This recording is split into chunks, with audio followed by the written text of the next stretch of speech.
出大事了。就在农历新年后短短几天内，中国多家银行的美元存款利率突然腰斩，从 4.3% 暴跌至 2.1%。更让人揪心的是，部分银行甚至紧急下架了美元定期存款产品。这一系列异常举动背后，是否暴露了中国外汇储备告急的惊人真相？让我们先来看看这些触目惊心的数据。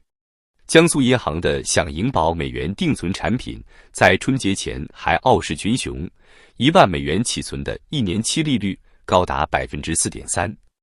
可这才过完年，不仅利率腰斩至 3% 以下，连最低起存金额都降到了5000美元。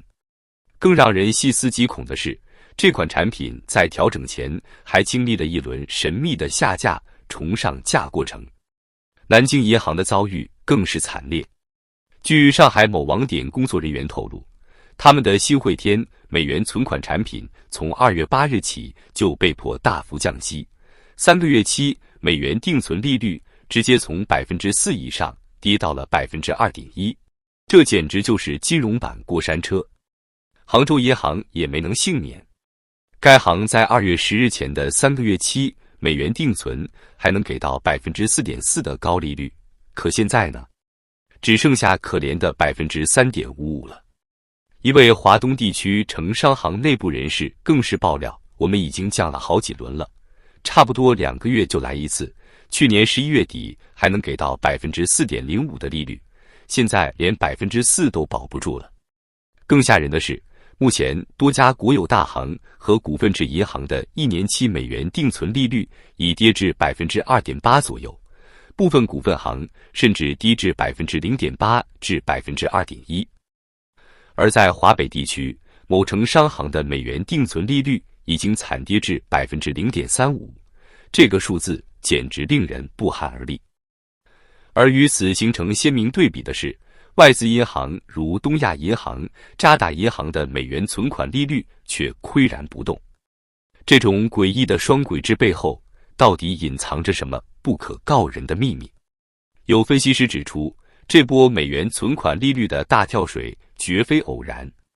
表面上看是因为美联储开始降息，但实际上却暴露出更深层次的问题：中国的外汇储备可能已经捉襟见肘。一位资深金融专家指出，这是一个典型的倒逼式外汇管制信号。银行看似是自主调整利率，实际上是被迫采取行动。因为如果继续维持高利率拦储美元，一旦客户集中提取，银行根本无法应对。这种情况下，与其坐等风险爆发，不如提前降低美元存款的吸引力。而更让人担忧的是，这种美元存款利率的暴跌很可能只是开始。据知情人士透露，部分银行已经收到内部通知，要求进一步压降美元存款规模。这是否意味着中国的外汇储备已经到了不得不关门打狗的地步？就在民众还在为美元存款利率暴跌而惊魂未定时，中国银行业又爆出了一个更令人胆寒的消息：多家银行出现罕见的利率倒挂现象，存2年的利息居然比存1年还低。这种违背金融常识的异常现象，让业内专家都忍不住发出警告，这或许是中国银行业最危险的预警信号。让我们来看看这些触目惊心的案例。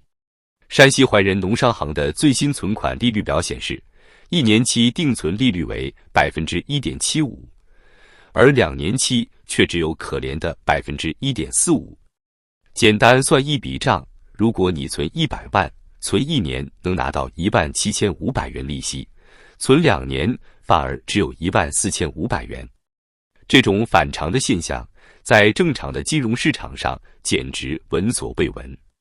更让人细思极恐的是，朔州农商行在1月22日的最新调整中，不仅1年期和2年期出现倒挂，就连3年期利率 2.15% 都比5年期 1.90% 还高。一位资深银行业分析师直言，这就像医院给病人开的诊断书，写着越治越重。而在广东，南澳农商银行的情况也好不到哪去。2月1日，该行公告调整存款利率后，1年期和2年期的利率持平在 1.6%。表面上看不如山西那么极端，但正如一位银行内部人士所说，这就像人的体温，37度和38度看起来只差1度，但实际上已经是从亚健康变成了发烧。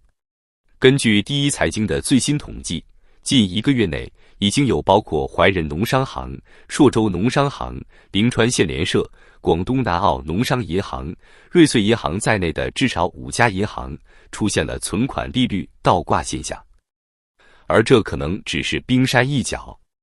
一位股份制银行高管透露，过去30年，我从未见过如此大规模的利率倒挂现象。这说明很多银行已经到了不得不自残求生的地步。他们宁愿用高利率回笼短期资金，也不敢承诺长期的高息负债，生怕撑不到那个时候。更令人震惊的是，一位银行客户经理在私下交谈中坦言，老实说，就算是现在的 1.75% 利率，明年能不能继续给得起都是个问题。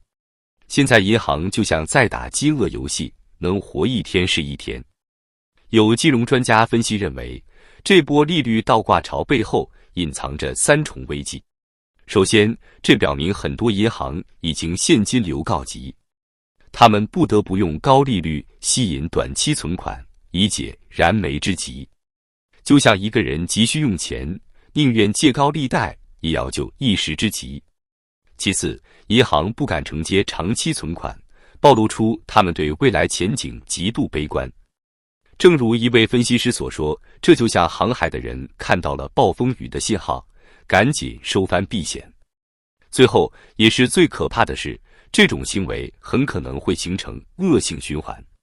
随着越来越多的储户发现这个秘密，必然会选择短期存款，这会进一步加剧银行的资金链紧张。而更让专家担忧的是，这些出现利率倒挂的银行几乎都集中在山西、广东等地。巧合的是，这些地方都曾发生过严重的房地产暴雷和银行挤兑事件。这是否意味着新一轮的金融风暴即将来临？就在利率倒挂、美元存款暴跌的恐慌还在蔓延时，中国银行业的最后一块遮羞布终于被撕破了。2024年，至少290家农村银行被强制合并入更大的区域银行。这场史无前例的并购潮背后，究竟隐藏着多少不可告人的秘密？让我们先来看看这些触目惊心的数字。截至2023年6月，中国拥有约3700家小型银行，总资产高达57万亿元人民币，相当于整个澳大利亚银行业的2倍。然而，在这些光鲜数据的背后，却是一个个随时可能引爆的定时炸弹。以辽宁省为例，2023年9月仓促成立的辽宁农村商业银行，一口气吞并了36家当地小银行。而其中一家被合并的灯塔农村商业银行，2021年底的不良贷款率高达 21.54%。这个数字比全国银行业 1.73% 的平均水平高出整整12倍。用一位金融专家的话说，这哪是合并，简直就是在制造一个更大的毒药包。更令人胆寒的是，这种拼盘式合并正在全国蔓延。甘肃的兰州银行在2023年12月被要求收购2家农村银行，而辽宁另外10家小银行也被计划并入辽沈银行。有趣的是，这个辽沈银行自己的不良贷款率就高达 4.53%， 已经是一个岌岌可危的病号了。一位资深银行业内人士忍不住吐槽，这就像把几个重病人绑在一起，指望他们互相搀扶着能站得更稳。可实际上，一个倒下，可能就会拉着其他人一起摔。更让人揪心的是，这些小银行的问题远不止于此。根据央行2023年12月的一份内部报告显示，部分农村金融机构已经沦为大股东的提款机。一位知情人士透露，有些银行的大股东把银行当成自己的取款机，想取多少取多少。等银行真出事了，他们早就卷钱跑路了。而这还不是最可怕的。据统计，这些小银行手上握着超过 7.8 万亿美元的资产，相当于整个美国银行业的1/3。如果这个庞大的资产池出现问题，将会引发多大的金融海啸？前桥水基金亚洲分析师贝德福德更是直言不讳，这些合并根本解决不了问题，反而在制造更大的风险。这就像把几个漏水的小池塘合并成一个大水库，漏洞不仅没堵住，反而可能引发更大的溃坝风险。更让专家担忧的是，这些小银行过去10年疯狂向房地产开发商和地方政府融资平台放贷。如今房地产市场持续低迷，地方政府债务问题愈发严重，这些贷款随时可能变成一堆烂账。有金融专家预警，现在的银行合并就像是在沙滩上堆城堡，看起来规模越来越大，但随时可能被一个浪头打垮。如果房地产市场再出现大的波动，或者地方债务链条断裂，这些被强行拼凑起来的大银行可能会引发多米诺骨牌效应。正如一位资深银行家所说，这哪是在拯救银行，分明是在用更大的泡沫掩盖小泡沫。可问题是，泡沫越大，破裂时的震荡就越恐怖。面对这场正在上演的金融危机，不禁让人想起那句老话：大厦将倾，非一目可知。中国银行业这艘大船究竟还能在惊涛骇浪中撑多久？这场金融风暴最终会演变成什么样的灾难？恐怕只有时间才能给出答案。